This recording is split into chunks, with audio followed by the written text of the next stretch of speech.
Hello, this is Matt on the Moon Lambo channel, and right here is a positive headline if I've ever seen one from Crypto Newsflash. Ripple and Coinbase lead the line as crypto industry steps up lobbying in Washington for better regulation. And this is something that I've been talking about on my channel with a certain amount of regularity, really ever since the SEC came after Ripple.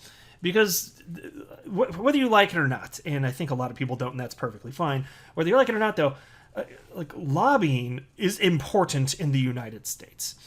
If you really want to propel the interests of your business forward, you'd be wise to make sure that your business specifically, the industry as a whole, more importantly, is working to that end. And compared to other industries, like the world of crypto and blockchain has historically almost no money thrown into lobbying.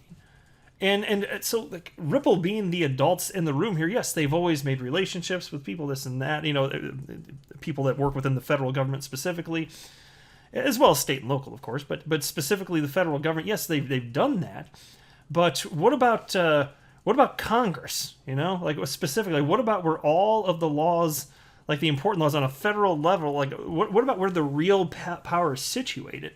Just a meager amount of money is poured in, as I will highlight in this video. But it looks like that's a change. And so I want to talk about that. And also, I've got something from attorney Jeremy Hogan. He shared some thoughts on a recent legal filing. And I actually covered in one of my videos just the other day what happened. And I'll talk about it briefly. I'll get everybody caught up to speed about it. I wanted to share his take on that, since he put something out recently. But before I go any further, I do want to be clear, I don't have a legal or financial background of any kind. I am not offering legal or financial advice, and you definitely should not buy or sell anything because of anything that I say or write. I'm just an enthusiast who makes YouTube videos as a fun hobby, but that's all that's going on here. So into this piece now. Cryptocurrency companies in the United States want better laws for the industry, and they are not sitting around hoping for the best. A new report revealed that crypto firms have increased their lobbying in Washington significantly this year, amid Bitcoin becoming a mainstream asset class. However, there are some issues that hindered their progress, and one of these is the spike in Bitcoin-related ransomware attacks, which is a fair thing, but just on the whole, even aside from that specific issue here, like, if there were regulatory clarity, which perhaps could have been achieved by now, we wouldn't be having this discussion. I wouldn't be making this exact video right here, because the SEC wouldn't be behaving like a bunch of asshats, frankly. I know we're all treatment here, though they are a bunch of asshats. As I'm aware. Full ass hatdom. I got it. But seriously, what we're living through right now absolutely did not have to happen. It absolutely did not have to happen. And if you just think about, like, all of the other big actors in the space, you can think about cryptocurrency exchanges specifically. Like, you'd think they'd be lobbying, right? Well, now finally we're getting close to that. Coinbase again in the headline of the story here, but why not before? And so the U.S. has lagged behind other major economies in crypto regulation. Despite being a world leader in finance and technology, it still lacks basic laws to govern the rapidly growing industry. However, the Biden administration seems intent on finally policing crypto. From Treasury Secretary Janet Yellen to SEC Chair Gary Gensler, many industry regulators have crypto firmly in their plans. And so it's always been the case that the government, of course, has wanted to, like, quote unquote, control crypto. It's just that it hasn't really been a focus when it was smaller, because they're like, yeah, what's the point? Like, it took the SEC forever to really start throwing some legal weight at the industry, and that was in the form primarily really of attacking ICOs, substantially different than what Ripple's been doing anyway here. But it doesn't mean that they're offering clarity. Like, we should not be in a position where we don't know, from a legal perspective, or at least, I think it's pretty clear with the laws, but still, you know what I mean? Like, not knowing technically what the legal status of XRP is, that's kind of ridiculous in 2021. And so anyway, to move this process along and to ensure it favors the broader ecosystem, a number of crypto companies are spending big bucks to lure the higher-ups. A report by The Hill revealed that Ripple, Coinbase, and Jack Dorsey's Square are among those leading this effort. Kristen Smith, the executive director of the Blockchain Association, told the outlet the following, and here's a quote. The explosive growth of the crypto industry must be matched by nimble, responsive, pro-growth laws and regulations which do not get achieved without sustained engagement with members of Congress, regulatory agencies, and members of the administration. Yeah, so truer words have never been spoken, but as I said, not much money's been thrown at it. In fact, I shared this article way back in the day, January of this year. This is an article from Cointelegraph, January 25th, 2021, titled, Ripple Ran Crypto's Most Expensive Lobbying Program in 2020. And so I'm not going to read this article. I've covered it extensively in the past, but I did want to highlight that Ripple, as outlined in this article, they actually spent $690,000 on lobbying in the United States in 2020. And that's the most that any company on the planet spent doing that. And it's not much. That's still not much. And we still have all this regular. And so this is not me being harsh on Ripple. I'm just acknowledging the reality of all this. This isn't something that Ripple on their own can solve. But if you compare it, for example, to some of these other big industries, like for instance, here you have, for the calendar year of 2020, how much money was spent on lobbying in the United States. At the top of the list is pharmaceuticals and health products at $308 million. You have electronics, manufacturing equipment, $159 million. You have insurance, $152 million. Real estate at $131 million. You get the idea. And there's more on your screen if you care to take a look. But Ripple, being the biggest spender, $690,000. And almost nobody else spent anywhere near that. It's just there's effectively $0. It might as well be. This looks like a rounding error in the scheme of things. Almost no money going in. And so then you have things happen like this: the SEC going after Ripple, claiming that XRP is a security. Things like that happen. And so here was a quote from Jeremy Hogan, which I shared on Twitter back in January. Actually, I transcribed this myself. But this is from attorney Jeremy Hogan, who is a member of the XRP community, and he was talking about this exact topic. Here's a quote. Crypto is getting too large to ignore. Money has taken over the political process, so where are the crypto lobbyists and PACs? This is where the war will be won or lost. Mark my words. I've seen it happen with workers' compensation in California in the 2000s. I saw it with insurance laws here in Florida in the 2010s.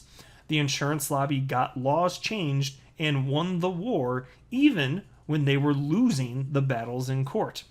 And so this matters because, the court action aside, if Congress is regulating in such a way that perhaps it's more friendly to crypto, you don't get into a position where you're even having these court battles, right? Because it's frankly, even in this point in 2021, which is a joke, but it's not completely clear what agencies should be governing cryptocurrencies and blockchain technology, and in what capacity, and in what constitutes a situation where maybe the CFTC should govern rather than the SEC, or are there instances where they should govern a rule over it in tandem? This is not clear. And so we get into all of this nonsense when there isn't sufficient clarity around who should do what, and it looks to me just like a power grab and a money grab. That's really what it looks like to me. Now, onto this next part. And so in a video I created just the other day, it was on this this one-page document from the SEC, which is frankly a joke. And I'll just try and get you guys caught up to speed. I'm not going to rehash what I covered in my video, but I do want to cover this since we got something new from attorney Jeremy Hogan here. But there was this document filed June 9th, 2021. It's from the SEC, Jorge Tenreiro. Oh, Jorge. There was nothing like terribly new in this, but that was part of the reason it was so noteworthy, because it's that pathetic. It really, there wasn't even a need to respond. In fact, James K. Phelan, who shared this document on Twitter, he's the first to do so that I'm aware of, he literally wrote, "It's a pathetic response," which got me a few chuckles, so I enjoyed that. But basically what they're saying here is that Ripple did have fair notice, which is very important, as you may be aware to this point. They had fair notice that what they were doing was illegal. Because if they didn't have fair notice, then the lawsuit's just over. If the court recognizes Ripple didn't have fair notice that what they were doing was illegal, it's like, this is not conjecture. This is how the law works. It's over. Ripple's good. Thumbs up, and you can't bring the charges again. But if there's not clarity, if there is clarity, and has been, which is the point that the SEC is bringing up here, then Ripple, the outcome less certain in favor of Ripple. And so the SEC noted that they have brought 75 actions, that's including Ripple, I believe, though, 75 actions that should have indicated to Ripple that what they were doing was wrong, but they were a joke because 37 of them had to do with actions brought against companies that had nothing to do with buying or selling crypto. They were somehow loosely related to crypto, but we're talking about unregistered sale of stocks, not cryptocurrencies. So that's half of them. And then another 37, they were ICOs, which are completely different because the SEC has made clear in the past that what they were really targeting, as of 2017, was entities that were taking money with which basically represented an investment contract, and it does sound like that they would build something. And so these were, by and large, money being taken to create something, whereas in the case of Ripple, substantially different. XRP existed before Ripple, the company, existed, not even close. So it's completely absurd what they're coming at here. And so there's this document they were coming back saying the same nonsense that they said before. And here's what Attorney Jeremy Hogan had to say on the matter. It's at the very end of this letter. The second time we see the SEC's realization that this case could produce very bad legal precedent for it in the crypto space, vis-a-vis the fair notice defense and pleading literally with the court not to let it happen. And that's exactly the point. I brought that up too. I was like, the court is just like bitching up a storm. I'm not the court, I'm sorry. The SEC's bitching up a storm that, but if we lose, we're not going to have as much power. That's what it sounds like to me in my head when I read anything from them, pretty much. And so here we are. Allegedly they're sophisticated adults with all sorts of law knowledge, and now they're just basically begging the court, but don't let it happen. That's effectively what's happening. It's very laughable. It's absolutely laughable. Begging the court. You don't need to plead. If you're on the right side of the law, just state your case, and then in all likelihood, what is right, what is just will be done. But just if your defense now is that it would be bad for us if it doesn't go our way, no, that ain't going to fly, my friend. So there we are. This is the world we live in. I am not a financial advisor. Do not buy or sell anything because of anything I say or write. That would be a very, very, very bad idea. Until next time, to the moon, Lambo.